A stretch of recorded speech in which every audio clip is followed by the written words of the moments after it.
பிஸ்மில்லா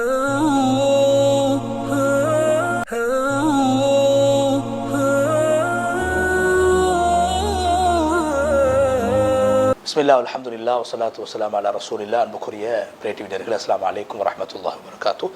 பிரேட்டிவி வழங்கும் மனாபிர் இஸ்லாம் நிகழ்ச்சியோடாக இணைந்திருக்கின்றோம். இஸ்லாமிய புனித ஸ்தலங்கள் நிகழ்த்தப்படுகின்ற ஹுத்பாக்களின் 286வது தொடரை இன்றைய தினத்தில் நேர்களுக்கு நாங்கள் மொழிபெயர்க்க இருக்கின்றோம். அந்த அடிப்படையில் வளமை போன்று முதலாவதாக புனித மக்கா முக்கர்ரமாவுடைய ஹுத்பாவை மொழிபெயர்க்கின்றோம். ஹுத்பாவி ஹத்தீப் ஃபைசல் வஸாவி ஹஃபிதஹுல்லாஹ் நிகழ்த்தியிருந்த ஹுத்பாவின் தலைப்பு இந்த உலகத்துடைய யதார்த்தமும் ஒரு முஃமின் எவ்வாறு இந்த உலகத்தை அணுக வேண்டும். அல்லாஹ்வை புகழ்ந்து நபி ஸல்லல்லாஹு அலைஹி வஸல்லம் ஸல்லல்லாஹு அலைஹி வஸல்லம் சொல்லி தக்வாவை வலியுறுத்தியதன் பின்பு அல்லாஹ்வுடைய அடியார்களே, இந்த உலகம் அது மிகவும் அற்பமானது. உலகத்துடைய சோதனைகள் அது தீரக்கூடியது, கவலைகள் செல்லக்கூடியது. உலகத்துடைய தூய்மையோடு அதாவது புழுதியும் கலந்திருக்கிறது. அதே போன்று உலகத்துடைய இன்பத்தோடு துன்பம் கலந்திருக்கிறது. உலகத்துடைய ஆரம்பம் அது சிரமமானது, அதனுடைய நடு அழியக்கூடியது, அது அதனுடைய முடிவு ஏமாற்றமாக இருக்கிறது. அதே போன்று உலகத்துடைய இன்பங்கள் அனைத்துமே முடியக்கூடியதாக இருக்கிறது. உலகத்தில் ஹலாலானவற்றுக்கும் நாளை கியாமத்துடைய நாளை கேள்வி கணக்கு அதுக்குண்டான கேள்வி கணக்கு இருக்கிறது. ஹராத்துக்கு தண்டனை இருக்கிறது. அதுதான் இந்த உலகம். அவசரமாக அழியக்கூடியது, செல்லக்கூடியது. அவருடைய கட்டிடங்கள், உலகத்தில் இருக்கக்கூடிய வஸ்துக்கள் அனைத்தும் அழியக்கூடியதாக இருக்கிறது.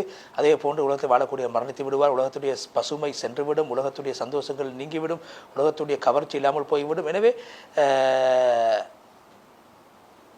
இந்த உலகத்திலே எத்தனையோ பேர்கள் இந்த உலகத்துக்காக வேண்டி தன்னை அர்ப்பணித்துக் கொள்கிறார்கள்.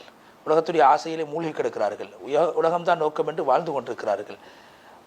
அவர்கள் கவலையோடும் துன்பத்தோடும் அதாவது கடுமையான களைப்போடும் இந்த உலகத்துக்காக வேண்டி பல பேர் உழைத்துக் கொண்டிருப்பதை நாங்கள் பார்க்கிறோம். அல்லாஹ்வுடைய அடியார்களே, குர்ஆனுடைய ஹதீஸுடைய வார்த்தைகள் எங்களுக்கு இந்த உலகத்துடைய யதார்த்தத்தை எங்களுக்கு முன்வைத்துக் கொண்டிருக்கின்றன.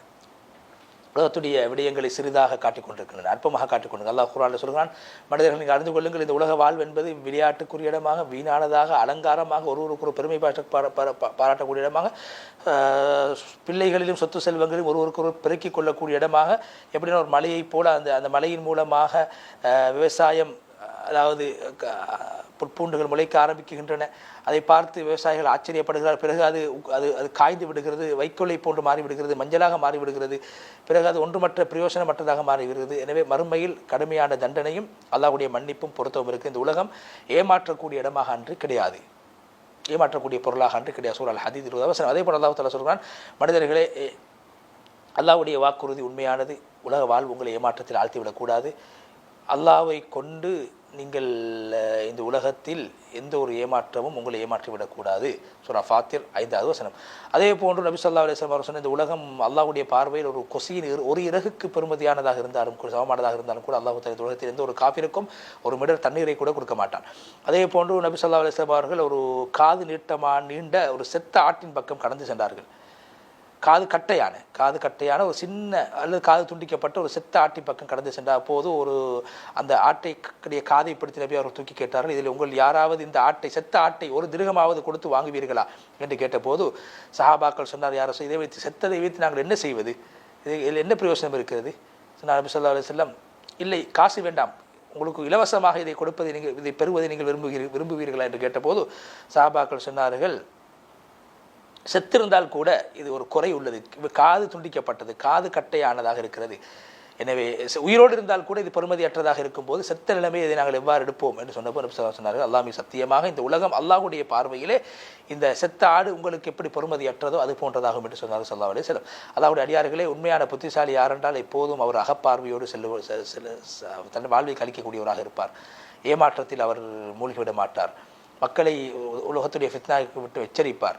அவர்தான். அதே போன்று பாருங்கள், ஃபிரௌனுடைய குடும்பத்தில் வாழ்ந்த ஒரு முஃமினை பற்றி அல்லாஹ் குர்ஆனில் சொல்கிறார். அவர் அவருடைய சமூகத்தை பார்த்து சொன்னார், என்னுடைய சமூகமே, இந்த உலகம் என்பது ஒரு ஏமாற்றுப் பொருளாகும், நிச்சயமாக மறுமைதான் நிரந்தரமான இடமாகும். சூரா காஃபிர் 39 அதே போன்று நபி ஸல்லல்லாஹு அலைஹி வஸல்லம் அவர்கள் இந்த உலகத்துக்காக மக்கள் சண்டை பிடித்துக் கொள்ளக்கூடாது, உலகத்தின் பக்கம் சென்று விடக்கூடாது என்பதற்காக சொன்னார்கள், அல்லாஹ் சத்தியமாக நான் வறுமையை பயப்படவில்லை, நான் பயப்படுவதால் இந்த உலகம் உங்களுக்கு வழங்கப்பட்டு முன்னோர்களுக்கு வழங்கப்பட்டதை போன்று அவர்கள் இந்த உலகத்திலே போட்டி போட்டதை போன்று நீங்கள் போட்டி போட்டு அந்த உலகம் அவர்களை அழித்ததை போன்று உங்களை அழித்துவிடும் என்று நான் பயப்படுகிறேன் என்று ஸல்லல்லாஹு அலைஹி வஸல்லம் அவர்கள் சொன்னார்கள்.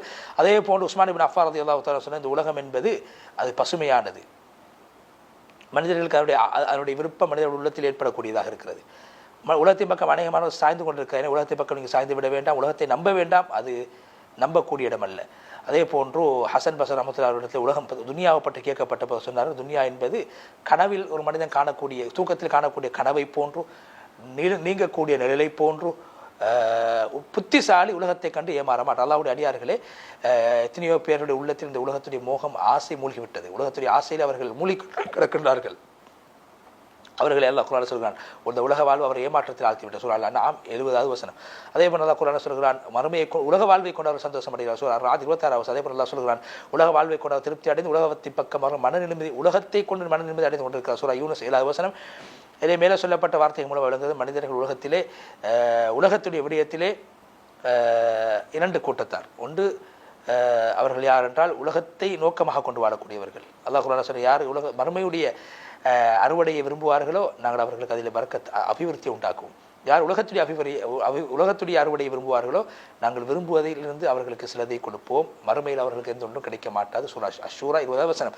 ஐச்சொல்ல ஹத்பாவுடைய முதல் பகுதியை விட்டும் ஹத்தீப் அவருடைய விட்டு சென்று 2வது பகுதியிலே ஹத்தீப் அவர்கள் அல்லாஹ்வை புகழ்ந்து நபி ஸல்லல்லாஹு அலைஹி வஸல்லம் ஹதீஸை சொல்லி, இந்த உலகத்திலே ஒரு பரதேசியை போன்று நீங்கள் இருக்க வேண்டும், அல்லது ஒரு பாதையை கடந்து செல்லக்கூடிய பிரயாணியை போன்று இருக்க வேண்டும் நபி அவர் சொன்ன ஹதீஸ் சொல்லி, அல்லாஹ்வுடைய அடியார் ஒரு முஃமின் இந்த உலகத்தை நடுநிலையாக பார்க்க வேண்டும், உலகத்துடைய ஹகீகத்தை யதார்த்தத்தை விளங்கி நடக்க வேண்டும். உலகத்தை விட்டு ஒதுங்கி துறவரத்தின் பக்கம் செல்லவும் கூடாது, அல்லது உலகத்தை அல்லாஹ் ஹலாலாக்கியதை ஹராமாக்கவும் கூடாது. ஒரு முஃமின் இந்த உலகத்தை ஆள வேண்டும், உலகத்தை ஆட்சி செய்ய வேண்டும், உலகத்தை வாழ வேண்டும். இது அனுமதிக்கப்பட்ட ஒன்றாக இருக்கிறது. உலகத்தின் இன்பங்களை கொண்டு இன்பம் அடைவது, உலகத்தில் ஹலாலை புசிப்பது, உலகத்துக்காக முயற்சி செய்வது, துனியாவை ஹலாலை தேடி பிரயாணம் செய்வது, இஸ்ராஃப் இல்லாமல் நல்ல விடயங்களில் உலகத்தை பயன்படுத்துவது, பெருமை இல்லாமல் உலகத்தை செலவழிப்பது, உலகத்தை பயன்படுத்திக் கொள்வதற்கு அனுமதி இருக்கிறது. நான் இந்த உலகத்தில் ஒரு அதே போன்று